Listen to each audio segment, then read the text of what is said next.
The first thing I noticed was the smell of burnt coffee.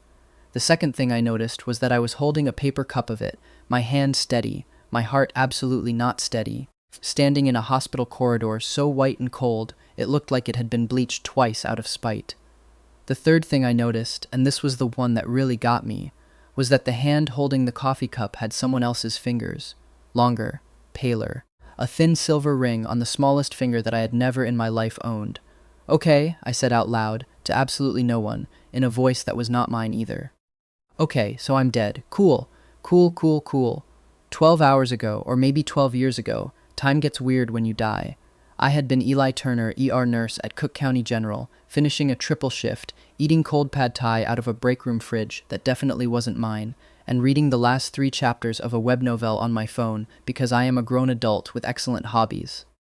The novel was called The Alpha King's Discarded Bride, and I had been 3 chapters from the end, invested well past the point of dignity, when a very large, very fast delivery truck ran a red light on my walk home.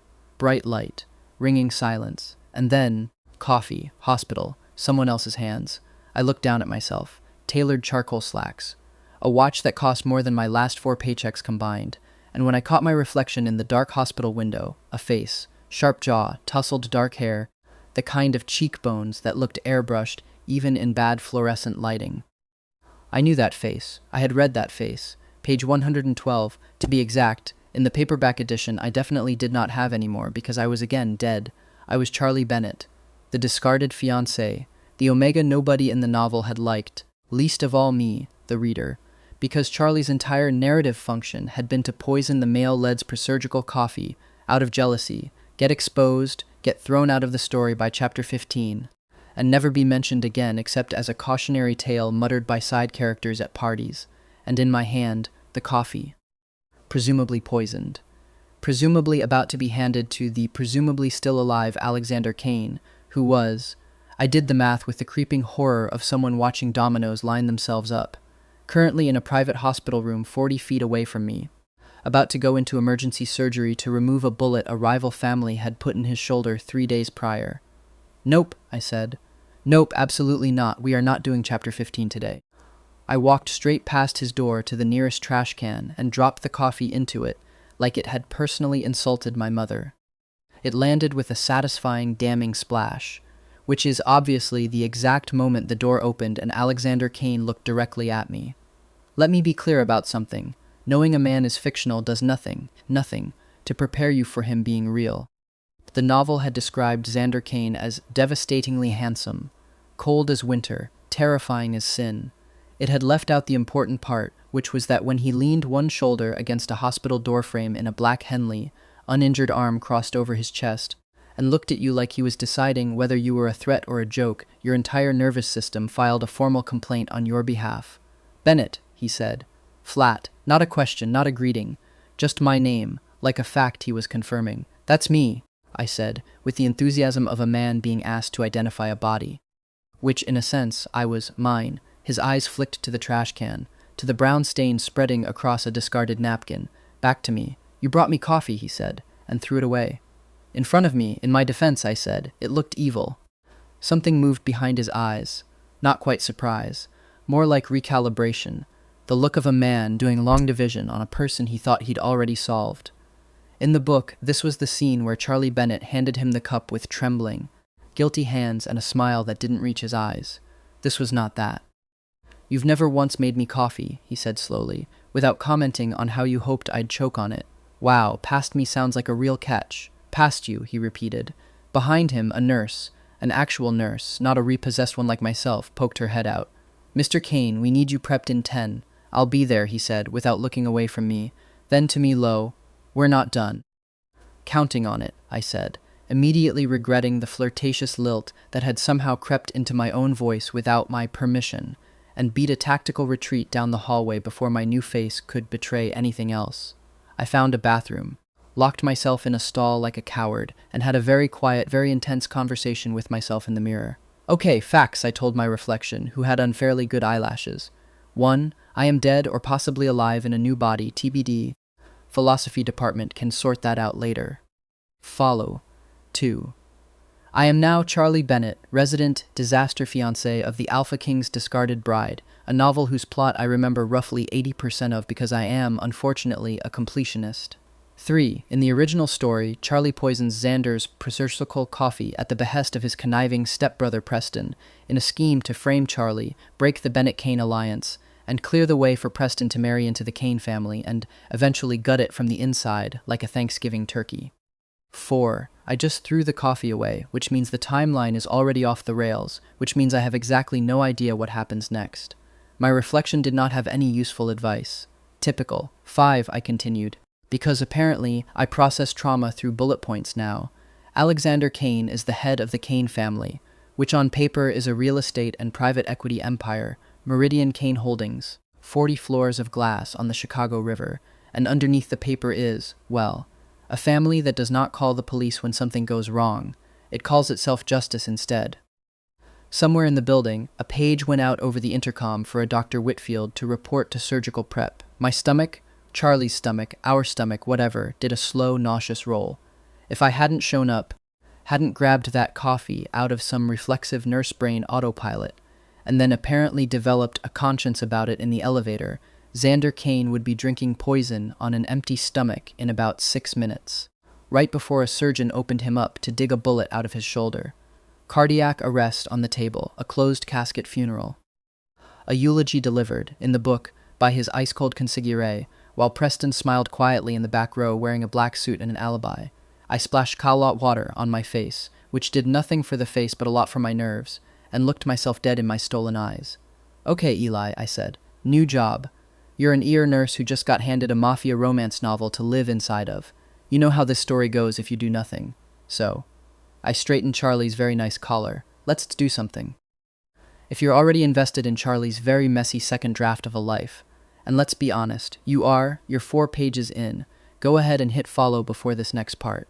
New chapters land every few days. And I promise chapter 15 alone is worth sticking around for.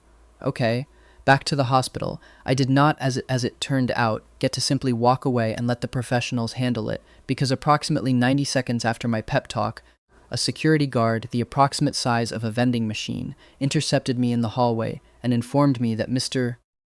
Kane had requested my presence in the surgical waiting room. He's about to go under anesthesia, I said. Why would he want me there? The guard, whose name tag said Marcus, looked at me with the weary patience of a man who had clearly fielded worse questions from worse Bennetts. Sir, I just carry the messages. I don't write the plot. I choked on air. What? I said, I don't edit the memos, Marcus said, entirely straight-faced, and gestured for me to follow, and I decided I had officially entered a story where even the security detail had jokes, and I was going to have to keep up. The surgical waiting room for the Kane family was not, it turned out, a room shared with the general public clutching vending machine coffee and back issues of People. It was a private suite with actual furniture, a coffee station I eyed with fresh suspicion, and one enormous window overlooking the Chicago skyline, the river a silver ribbon between buildings lit gold by a setting sun that had incredibly kept right on setting through my entire death and resurrection, like it had somewhere better to be. Xander was in a hospital gown and an open robe, sitting on the edge of a gurney while a nurse checked his vitals, looking like he resented every second of it personally. When he saw me, he waved the nurse off. She left with the particular speed of someone used to being dismissed and unbothered by it, and looked at me the way you'd look at a math problem that had started showing its work for the first time in weeks. Sit, he said, nodding at the chair beside the gurney. I'm not a dog, Xander. His eyebrow went up a fraction. You've also never called me Xander. It's always Mr. Kane. Or, when you're feeling brave, sir, in a tone that makes it an insult. People change, I said, and sat, because my knees had apparently decided this was a good moment to remind me they were terrified. He studied me for a long moment. Up close, under hospital light, I could see the bruise blooming dark along his collarbone from the surgery site, the tight set of his jaw that said he was in more pain than he'd ever admit to a room full of witnesses. In the novel, Xander Kane had been described mostly from the outside, cold, commanding, untouchable. Up close, none of that quite covered it. His eyes, when he was actually looking at someone instead of at someone, were a startlingly warm brown that made every clinical description in that book feel like it had been written by someone who'd never actually been in the room with him. Why'd you throw it out? He asked. Quiet. No audience now. I considered several answers. Because I read about you in a book once was, I felt, likely to get me committed to a different kind of hospital wing. So I went with something adjacent to true. Because it smelled wrong, I said. Not bad exactly. Just off. Bitter in a way regular coffee doesn't get bitter. I used to work around a lot of medication back before. I stopped myself right at the edge of a cliff labeled before I died and got reincarnated into your ex-fiancé, no big deal. Before I finished, vaguely, I had good instincts about that kind of thing. You're a socialite, he said. Your resume is brunches and a minor in art history you never finished. Charlie Bennett's resume is that, I corrected, before I could stop myself. I contain multitudes. He looked at me for a long, assessing beat, the kind of look that in the novel had made grown Mafia captains sweat through their shirts. I held very still and thought about my grocery list, my old grocery list from my old life, because it seemed like the kind of thought a normal person would have, and I desperately wanted to seem like a normal person right now. You're different today, he said finally. Blood sugar, I said. Very low. Makes me philosophical. You're not usually philosophical. You're usually insufferable in a much more specific way. Wow. Tell me how you really feel, sir, while you're strapped to a gurney and cannot escape my judgment. I'm merely making an observation. Your observations have teeth. They're accurate, he said, and there it was again, that almost smile, the one that made the whole sterile room feel briefly, absurdly warm. The corner of his mouth did something that was almost a smile, and then a resident came in with a clipboard and informed him it was time. And just like that, the moment folded itself away, and the room filled up with medical efficiency. IV lines, a consent form, the low hum of machines being wheeled in. As they started to roll the gurney out, Xander caught my wrist. His grip was warm, careful even through the urgency, like a man handling something he didn't want to break even while he wasn't quite sure why he cared. Wait for me, he said, not a request, barely even an order. Just a fact he was placing in the room, the way he'd said my name earlier. Something true whether or not I agreed to it. I started, and then thought absurdly about how in the original book Charlie Bennett had not waited. Charlie Bennett had gone home, changed into something more comfortable, and started calling caterers for a funeral that hadn't happened yet, so certain was he that the coffee would do its job. Yeah, I said instead, and my own voice surprised me with how much I meant it. Yeah, okay, I'll wait. His fingers loosened, and just before the door swallowed him, he said, so quiet I almost missed it. Good. I stood alone in that ridiculous private waiting room, watching Chicago go purple and gold outside the window, and thought, well, Eli, you've officially fallen for a fictional mob boss's discarded fiancé's own unfinished feelings. Incredible work. Truly your finest hour. I did not, in fact, get to sit peacefully and have a nice emotional moment with a skyline, because 40 minutes into the surgery, my phone, Charlie's phone, 6 missed calls deep already, buzzed again, and this time I answered it, mostly out of morbid curiosity, finally. The voice on the other end was smooth, a little too pleased with itself, dripping the kind of warmth that always sounds 1 degree too calculated to be real. Charlie, sweetheart, tell me it's done. I knew that voice. Page 40.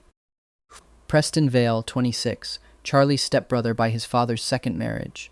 Ambitious, charming, and rotten clean through, like fruit that looks perfect until you bite it.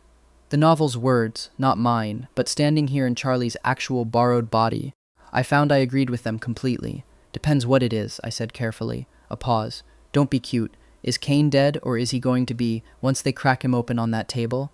Every hair on Charlie's arms stood up. I kept my voice level with the effort of a man defusing a bomb he'd only ever seen diagrams of. He's in surgery, I said. Recovering. Preston's charm cracked audibly, just for a second, into something sharper. Charlie, the coffee. I threw it away. The silence that followed was so complete I could hear my own borrowed heart hammering. You did what? Preston said, no longer smooth at all.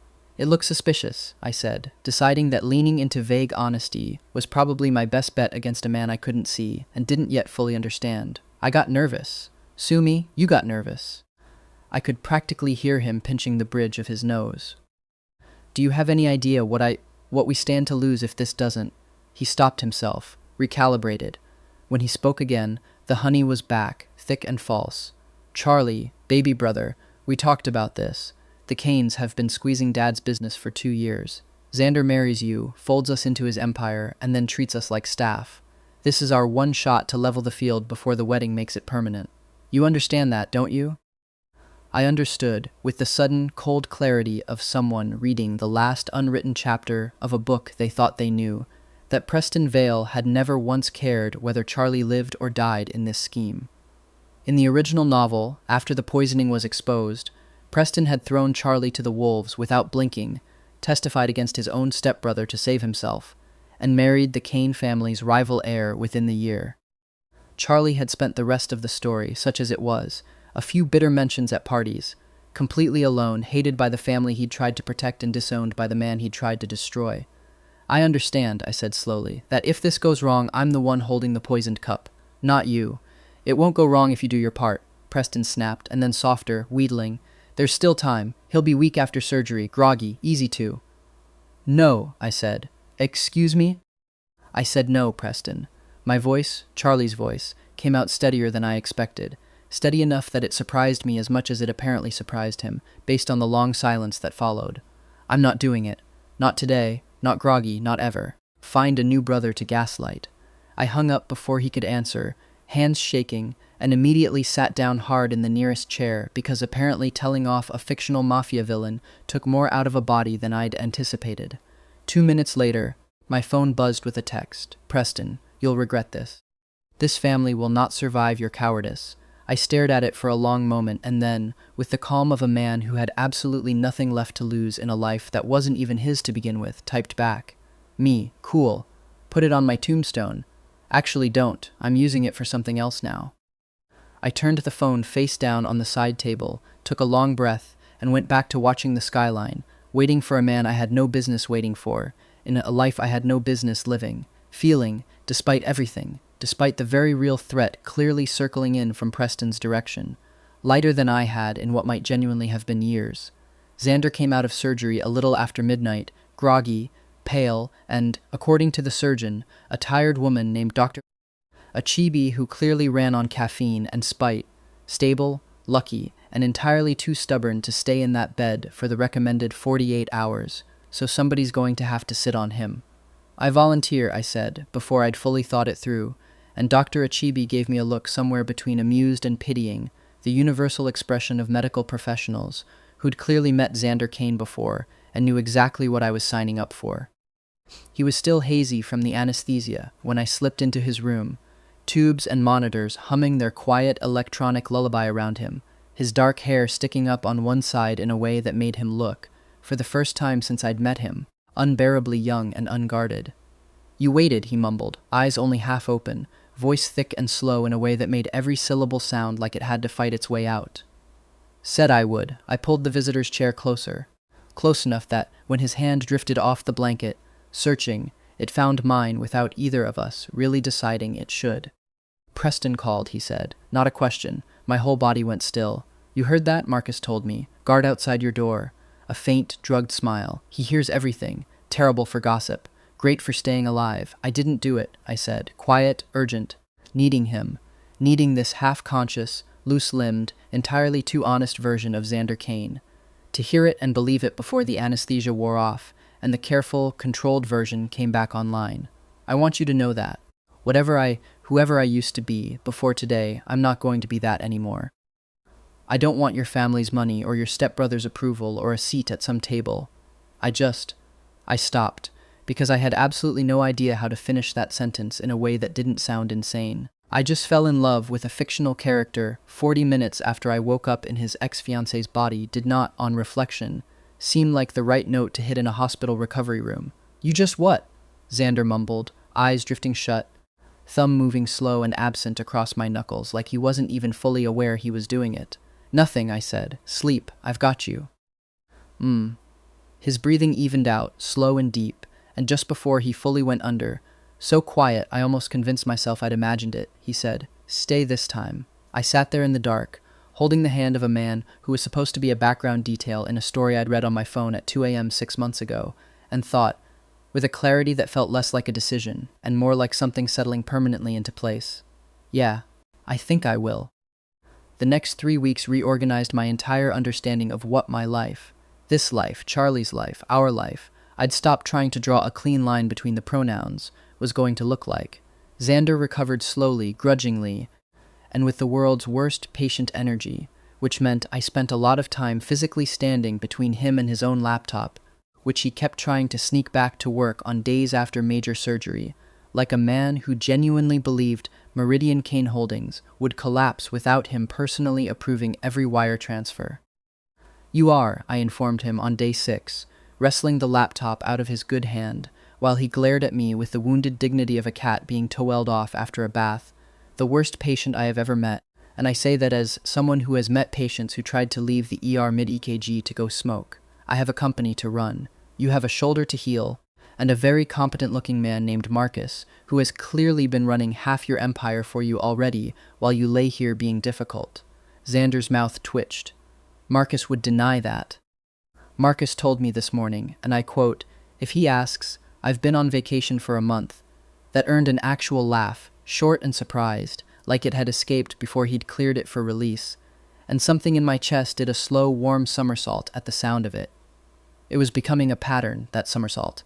I was starting to worry about my structural integrity. Here is a fact about me that the book never got around to mentioning, mostly because Charlie Bennett never had it, and I brought it with me from my old life like unwanted luggage. I am, generally, a deeply lazy person in every arena that does not involve an actual emergency. Give me a crisis, and I will run toward it in unsuitable shoes. Give me a Tuesday with no crisis in it, and I will not, under any circumstances, get out of bed before a reasonable hour, fold laundry same day, or willingly attend anything described as a light morning jog. "You've been in that chair for 4 hours, Xander observed, from the couch, on one of the good days, when his color had come back and his patience for being fussed over had finally started to fray at a rate I found extremely funny. "Doing nothing. Recovering," I said, without opening my eyes, "emotionally, from your surgery. It was very stressful for me, specifically the healthy one. You threw away poison and testified against a criminal mastermind's protege over the phone. You are not, historically, a man who does nothing." "I contain multitudes," I said, "for the second time in one lifetime, and one of those multitudes is enormous, world-class laziness the second nobody's actively dying. It's a gift. I'm very talented at rest." "Noted," Xander said, in the dry, filing this away tone I was starting to recognize as one of his favorites, and did not notably argue the point, because within the week he would learn exactly how correct I was about it, repeatedly, and mostly regarding whose turn it was to walk to the pharmacy. We fell, over those weeks, into something I hadn't expected and had absolutely no framework for. Not from the book, which had never given Charlie Bennett a single scene like this, and not from my old life, where my dating history mostly consisted of exhausted swipe-right matches between hospital shifts. Xander teased. That was the part nobody warned me about. Somewhere under the cold CEO exterior and the Mafia-adjacent gravity of every room he walked into, Alexander Kane had a dry, absolutely lethal sense of humor that he deployed like a scalpel, quick and precise, and always aimed exactly where it would do the most damage to my composure. "You've reorganized my bookshelf," he said one evening, flipping through a hardcover with visible suspicion, like I might have booby-trapped it. "By color. It was an eyesore before, it was alphabetized before. Color is a system, Xander. It is chaos wearing a nice outfit." "Yeah, well," I said, "so am I, and you seem to like me fine." He looked up at that, something unguarded crossing his face for just a second before the familiar composure slid back into place, and said, quiet enough that I almost missed it under the hum of the space heater, "I like you more than fine, Bennett. In case that wasn't clear, I nearly dropped the book I was holding. You're on painkillers. I stopped those 3 days ago." It's the shoulder talking. "My shoulder," Xander said, deeply unimpressed, "does not have opinions about you." "I do." He set the book down, reached out with his good hand, and tucked a strand of hair back from my face with a gentleness that felt entirely at odds with everything the novel had ever told me about him. The cold, the terrifying, the untouchable. "You threw away a cup of coffee and turned my whole understanding of you inside out in under a minute. You've been doing it every day since. I'd like, if it's not too forward for a man recovering from a gunshot wound to say so, to keep finding out what you're going to do next." My face went hot in a way that had nothing to do with the space heater. That's genuinely one of the most unfairly good lines I've ever heard, and I used to work with paramedics. We are connoisseurs of terrible pickup lines said in stressful medical settings. Was it effective? Obscenely.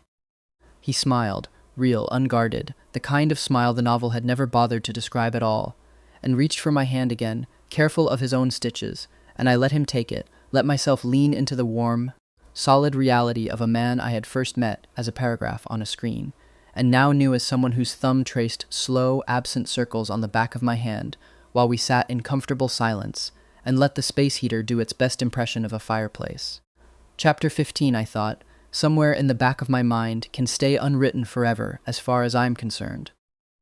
Here is a thing the book had mentioned only in passing, in the dry, clinical way novels mention world-building. Nobody asked for. Charlie Bennett was an Omega. I was, apparently, now also an Omega, which I discovered not through any dramatic reveal, but through the deeply undignified experience of nearly setting off Xander's entire nervous system by wearing his sweater to breakfast. "You need to take that off," he said very calmly, staring at his coffee like it had personally wronged him. "It's cold. You keep the thermostat at a war crime of a temperature, Charlie." His jaw was doing a thing. "It smells like me. That's generally what happens to sweaters, Xander. It's called fabric absorption. I learned about it in a museum once. Very educational. It smells like me on you. And I am trying very hard to eat breakfast like a reasonable adult instead of doing something that would get us both banned from this kitchen table." I looked down at the sweater. I looked back up at him. Somewhere in the back of my mind, 6 months of half-remembered novel logic clicked into place with the horrifying clarity of a word problem finally making sense. Scent marking, alpha-omega dynamics. A whole cultural apparatus of bonding and courtship rituals that the book had waved at exactly twice, and that I had, up to this point, been blundering through on pure instinct and a suspicious amount of luck. "Oh my God," I said. "This is a whole thing, isn't it?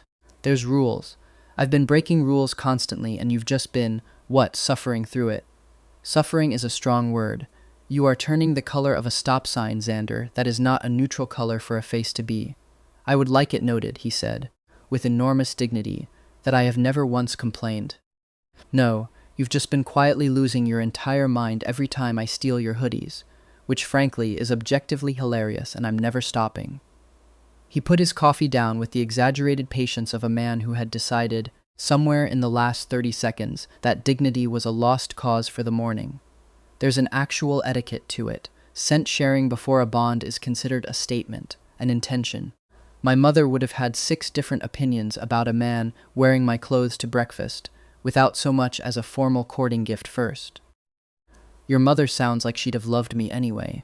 "She would have," he admitted, something soft crossing his face, "hated everything about how we met, and adored you within about 4 minutes of meeting you. She had no patience for boring people, and you have never once, in 6 months, been boring." I decided, in the spirit of scientific inquiry, to test the theory further, and leaned very deliberately across the table, resting my chin on my folded arms directly in his personal space, sweater sleeve swallowing my hands whole.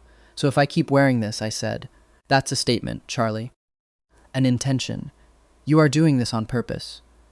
"I contain multitudes," I said, quoting myself for the 3rd time now with enormous satisfaction, and had the extreme pleasure of watching Alexander Kane, feared head of a family empire, terror of Chicago boardrooms, abandon his coffee entirely to come around the table and kiss me instead, sweater and all, breakfast growing cold and thoroughly, happily forgotten.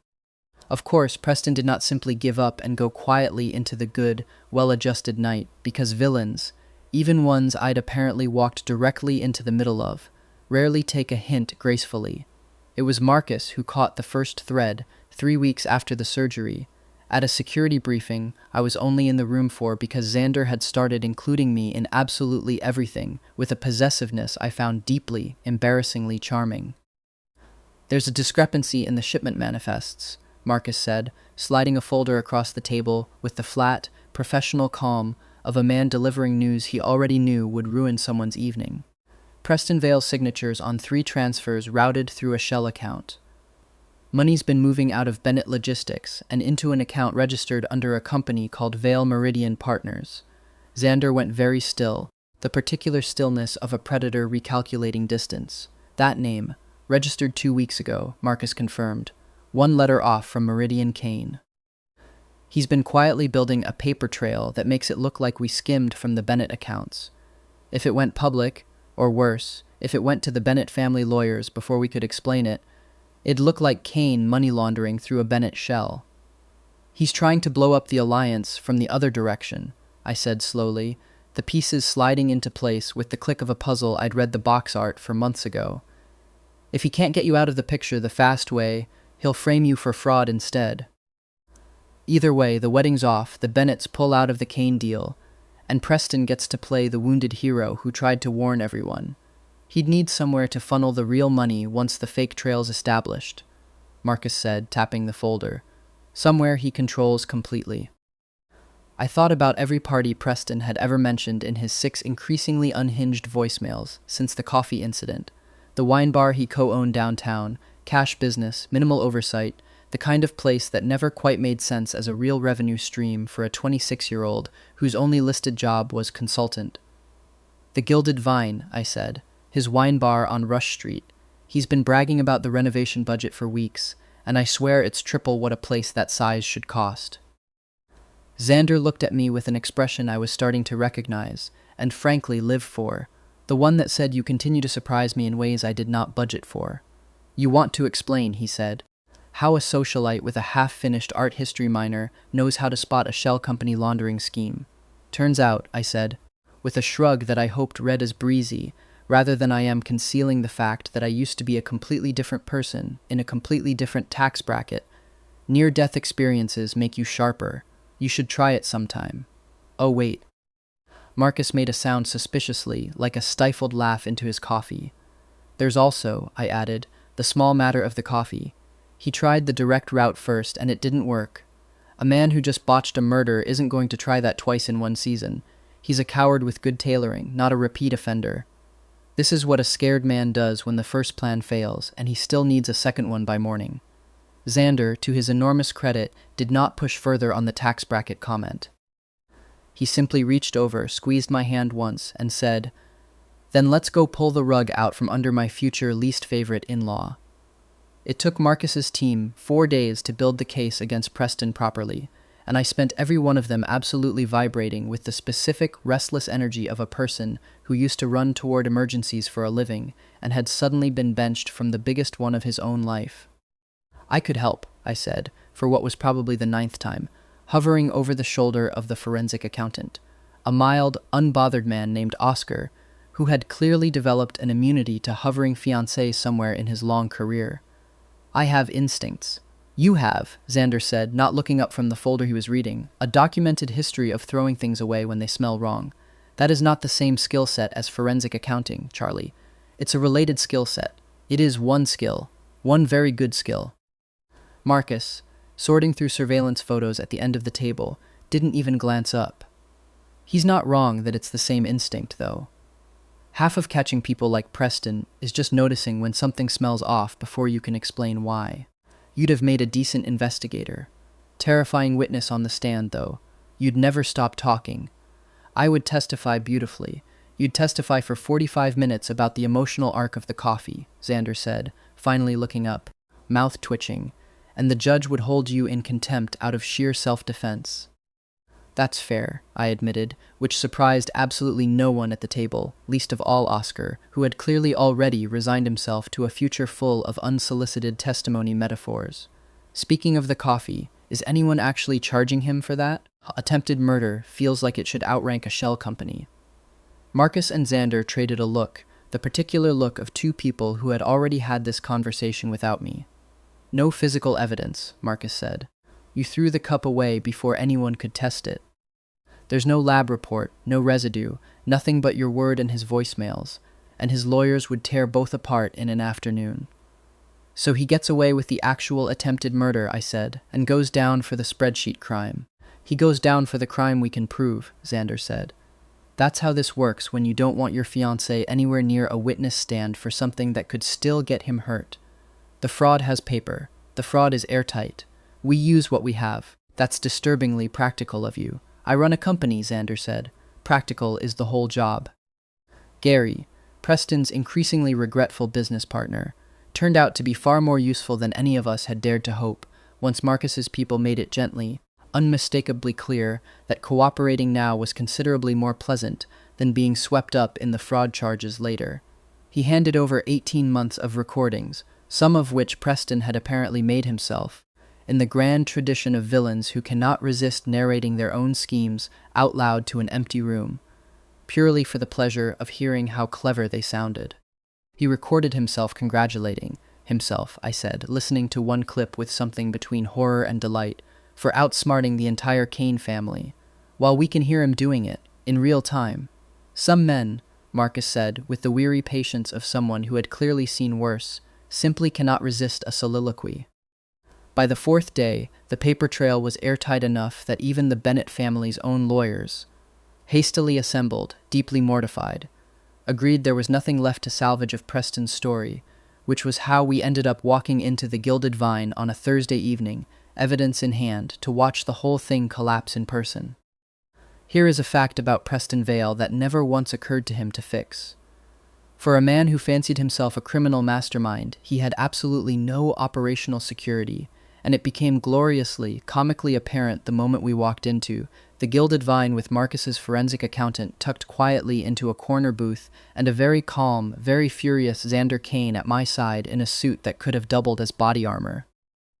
Preston spotted us from across the room and, instead of doing literally anything sensible, panicked so completely that he knocked an entire tray of wine glasses off the bar with his own elbow trying to intercept us, sending a cascade of expensive Bordeaux across the floor in a spray that made 3 separate patrons shriek and one very confused bartender drop an entire bottle of gin in solidarity.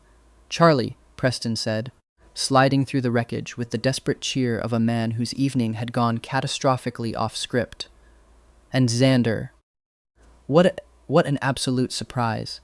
I didn't know you two were." "Doing better than ever," I said sweetly, stepping neatly over a puddle of Cabernet. "Turns out surviving your attempted murder plot really brings a couple together." The entire bar went quiet in that specific way that means everyone is now eavesdropping while pretending very hard not to. That's a wild accusation to make in public," Preston said, laughing too loud, too fast, sweat starting to bead at his hairline in a way that would have been almost sad if he hadn't spent the last month trying to kill my boyfriend and frame him for fraud in the same breath. "It's not an accusation," Xander said, calm as still water. "It's a courtesy. My accountants already confirmed the wire routing through Vale Meridian Partners. My lawyers have copies. The Bennett family lawyers will have copies within the hour." "And your business partner?"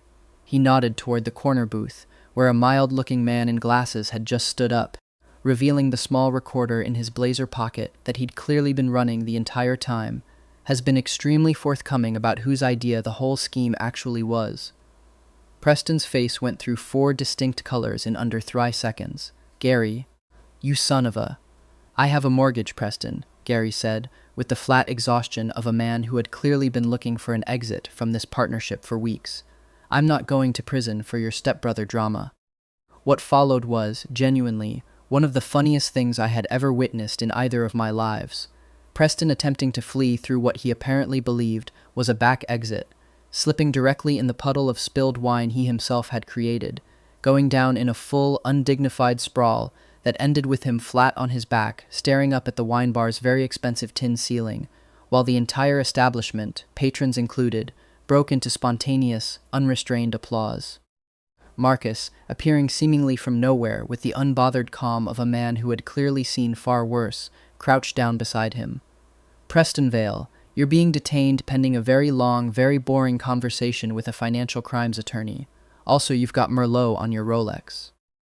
"It's a replica," Preston said miserably from the floor, and somehow that, the sheer, petty specificity of it, was what finally broke me, and I laughed until I had to lean against Xander's good shoulder to stay upright, and he laughed too, low and warm against my hair, one arm coming around me despite the bar full of witnesses, despite the mess, despite everything. I informed him, still breathless with laughter, was supposed to be a funeral. Whose? Yours. Then eventually, socially, mine. Xander pressed a kiss to my temple, unbothered by the ongoing chaos of Marcus, reading Preston his extremely detailed financial rights, while a very confused bartender tried to figure out who was covering the wine bill. "Sounds like a terrible chapter. I'm glad we skipped it." "Yeah," I said, tucking myself against him, watching Preston get very gently, very legally escorted out of a bar he no longer had a controlling stake in. "Me too."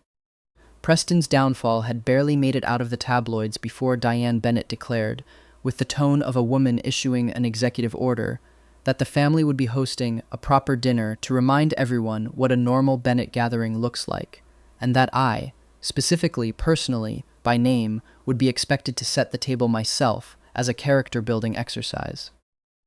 "You put the fish knife on the wrong side," she informed me the moment she walked in, examining the table setting with the forensic precision of a woman who had clearly spent decades perfecting the art of the loving insult. "But I suppose we can't all have been raised for this, Diane," I said warmly. "It's lovely to see you too." She'd softened toward me considerably since Preston's arrest. Guilt, mostly, the particular kind that comes from realizing you spent years favoring the wrong stepson. But softened, in Diane's case, mostly meant she'd upgraded from open disapproval to a kind of grudging, backhanded affection that I'd decided to accept gracefully, since it was clearly the best offer on the table. Xander, to his eternal credit, handled the entire evening with the same unflappable calm he brought to hostile takeovers, which turned out to be exactly the skill set required to survive dinner with my extremely opinionated remaining family. He complimented the pot roast with the same measured sincerity he'd once used, according to Marcus, to compliment a rival's quarterly earnings before dismantling their company by lunch. And somehow it landed, every time, as genuine. My cousin Priya, who had flown in specifically to assess the fiancé situation, and had made no secret of it, spent the appetizer course conducting what I could only describe as a background check disguised as small talk. "And where exactly did you two meet?" she asked, in the tone of someone who already suspected the answer involved something scandalous. "A hospital," I said. "Very romantic setting. Lots of fluorescent lighting." He threw away my coffee, Xander offered, deadpan, before I could steer the conversation anywhere safer. "He what?" "It's a whole story," I said. "The short version is, I have excellent instincts, and he has excellent taste in people who ruin his mornings." Priya looked between us for a long moment, visibly recalibrating whatever report she'd planned to deliver back to the rest of the family afterward, and finally said, with the air of someone conceding a point she hadn't wanted to concede, "Well, at least it's a better story than how Aunt Rosalind met her third husband." "Nothing," Diane said from the head of the table, without looking up from her plate, "is a worse story than how your Aunt Rosalind met her third husband." "So," my Uncle Harold said, 3 glasses of wine deep, pointing his fork at a man who had clearly forgotten was addressing the head of a family empire that could, theoretically, ruin him with a single phone call. "What exactly do you do for a living again?" Charlie's never been able to explain it properly. "Real estate private equity," Xander said easily. "And on the side, apparently, extensive coffee quality control." "He's very hands-on," I added. "Deeply invested in beverage safety," Xander agreed, perfectly deadpan, and I had to bite the inside of my cheek to keep from laughing directly into my wine glass, because watching this man, feared, terrifying, allegedly untouchable Alexander Kane, trade dry jokes with my uncle over pot roast was, genuinely, one of the strangest and most delightful things I had witnessed in either of my 2 lives combined. "He's charming," Diane said to me later, cornering me by the dessert cart with the air of a woman delivering a verdict she found personally inconvenient. "I don't like how charming he is. It makes it very hard to keep disliking this whole situation on principle. You could just not dislike it," I offered. "I'm considering it," she said, with enormous reluctance, and then, quieter, in a voice I hadn't heard from her before, soft and almost sincere, "You look happy, Charlie, happier than I've seen you in years. Whatever changed?" She waved a hand vaguely at the whole of me, the whole of the last month. "Keep doing it." I thought about telling her the truth. I died. I woke up somewhere else. I got a second draft. Instead, I just smiled and said, "I'm working on it," which was, in its own strange way, entirely honest. Every couple, I've come to believe, is issued exactly one deeply stupid argument early in the relationship, purely so they have something to laugh about later, and ours arrived courtesy of a woman named Vivian Castellano, an old business associate of Xander's, who greeted him at a charity gala, with the kind of hug that lasted 4 seconds longer than any professional relationship required. "Who?" I said, very calmly, watching from across the ballroom with a champagne flute I was gripping slightly too hard. "Is that Marcus?" appearing at my elbow with the unerring instinct of a man who lived for exactly this kind of drama, followed my glare. "Vivian Castellano," ran logistics for the Castellano family before they went legitimate. She and Xander did a deal together about 4 years back. A deal. A business deal, Charlie. Sure, I said. A business deal. That's what they're calling it these days. I am, generally, an emotionally reasonable person.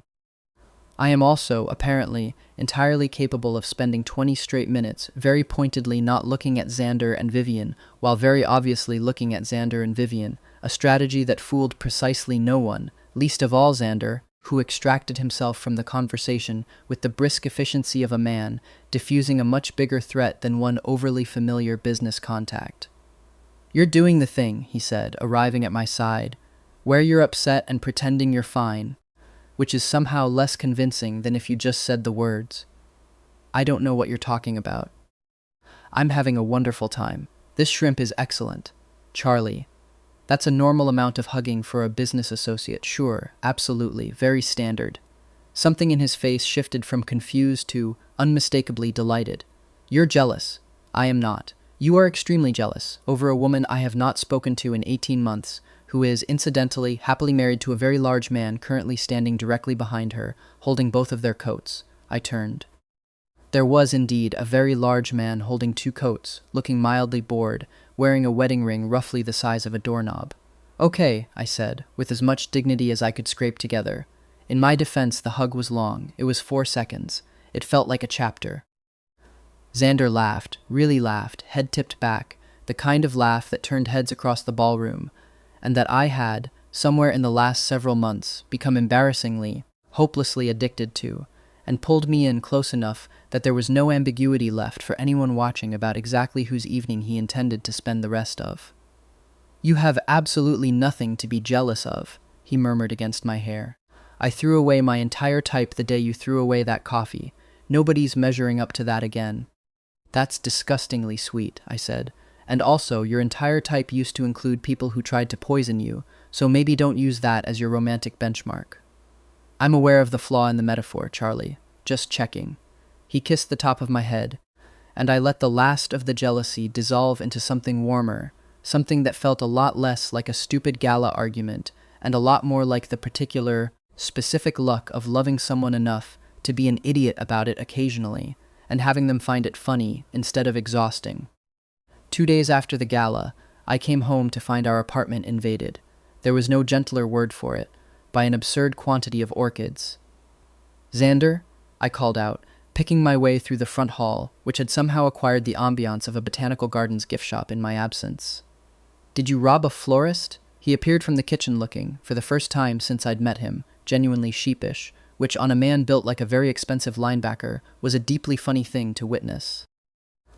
"It's a courting gift," he said, with the stiff formality of a man reciting rules he only half believed in but had decided, apparently, to honor anyway. Since apparently I skipped that step entirely and went straight to hospital recovery rooms and sweaters. Marcus's mother informed me at some length that this was, and I quote, "an embarrassment to every alpha who ever raised him properly, and that I needed to correct it immediately." "Marcus's mother is involved in our relationship now?" "Marcus's mother," Xander said with the weary respect of a man who had clearly learned not to argue with her, "is involved in everyone's relationship within a 6-block radius of her house. She caught wind of the sweater story." Marcus told his mother about the sweater. Marcus tells his mother everything. It is, apparently, a house rule, and I am assured that questioning it has never once worked for anyone. I picked up the nearest card, tucked among an arrangement so large it had its own gravitational field, and read, in Xander's careful, slightly too formal handwriting. "For Charlie Bennett, who has ruined every other version of a good morning for me, retroactively, permanently, and without apology. Consider this an overdue formality. This is the most Mafia boss doing a Hallmark card thing I have ever read in my life," I said, laughing so hard I had to sit down on the arm of the couch, orchids swaying gently in my peripheral vision like an extremely floral Greek chorus. "I workshopped it," Xander said, with real wounded dignity. "Marcus's mother rejected the first 2 drafts. What was draft 1? You do not need to know what was in draft 1. Xander, it involved a business metaphor. She said, and again I am quoting directly, that comparing you to a hostile takeover I'm grateful lost was, quote, the least romantic sentence she had heard in 30 years of arranging courtships for men who peaked professionally and stalled out emotionally somewhere around age 22. I would have loved the hostile takeover line. "I know," he said, something soft and helpless crossing his face, the particular expression he only wore when he'd stopped performing entirely and simply meant whatever he said next. "That's exactly why she made me cut it," she said, and I'm still quoting. "The whole point, Alexander, is to say something he doesn't expect, not something that sounds like your quarterly earnings call." I looked around at the sheer absurd abundance of orchids, dozens of them, white and pale gold, filling every surface of an apartment that 6 months ago I would never have believed could belong to me in any version of any life, and felt something in my chest go warm and a little unsteady, the way it always did lately, the way I suspected it might keep doing for a very long time. "I would have been just as won over by one flower and a normal amount of effort," I said. "You didn't need to redecorate the entire apartment to prove a point to Marcus's mother." "I'm aware," Xander said, pulling me up off the couch arm and into him, careful and easy, one hand settling warm at the small of my back like it had always belonged there. "I did it anyway. Some habits die hard. I like doing things thoroughly. I have noticed," I said, glancing pointedly at the orchid population currently threatening to overtake our coffee table, "that thoroughness is a theme with you. Meanwhile, my personal theme, as established, is doing the absolute minimum required and calling it a boundary."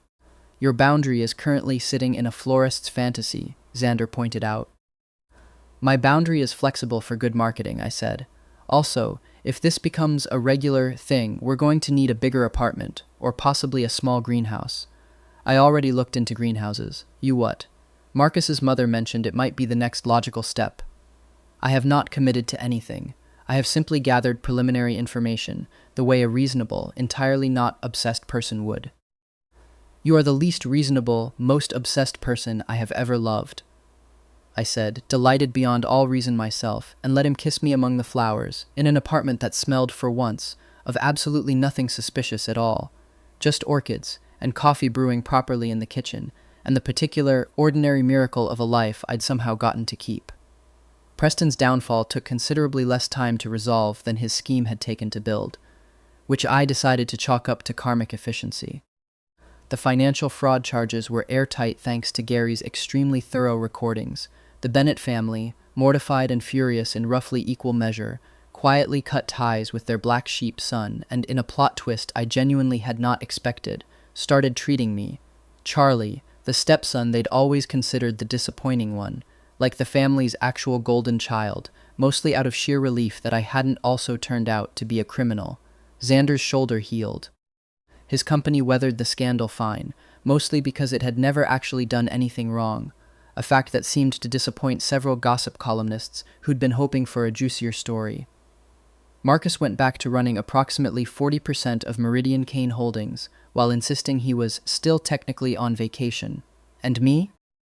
I settled, slowly and with a startling lack of resistance from a universe I'd expected to fight me every step of the way, into a life that was undeniably, permanently mine now. Charlie's face, Charlie's name, Charlie's family, but somehow, impossibly, also entirely and completely my own. The proposal happened on the roof of Meridian Kane's headquarters, of all places, 6 months after the coffee, on an evening warm enough that the wind off Lake Michigan felt like a blessing instead of a threat. "You brought me to your office," I said, arms crossed, doing my absolute best to sound unimpressed by the string lights someone. Marcus, definitely Marcus, this had his exhausted fingerprints all over it, had clearly spent an afternoon hanging along the roof's edge. "On a Tuesday.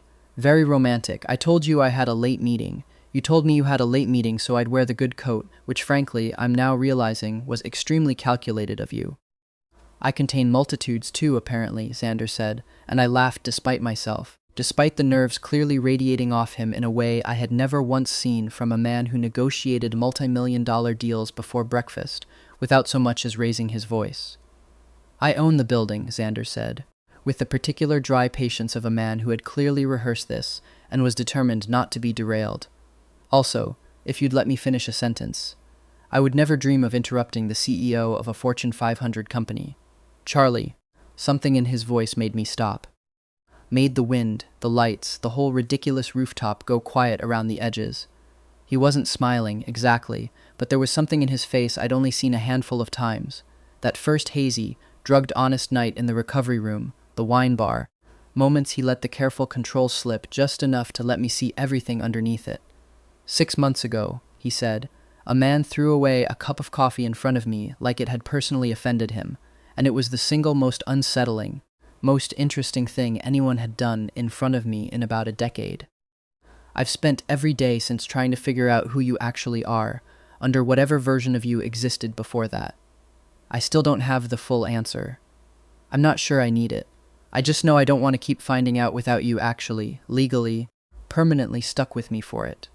He reached into his jacket pocket, and I want it noted that my heart did something genuinely medically concerning at this point, and came out with a small black box, opening it to reveal a ring that was, thankfully, tasteful, rather than the gaudy Mafia boss monstrosity I'd half-braced for.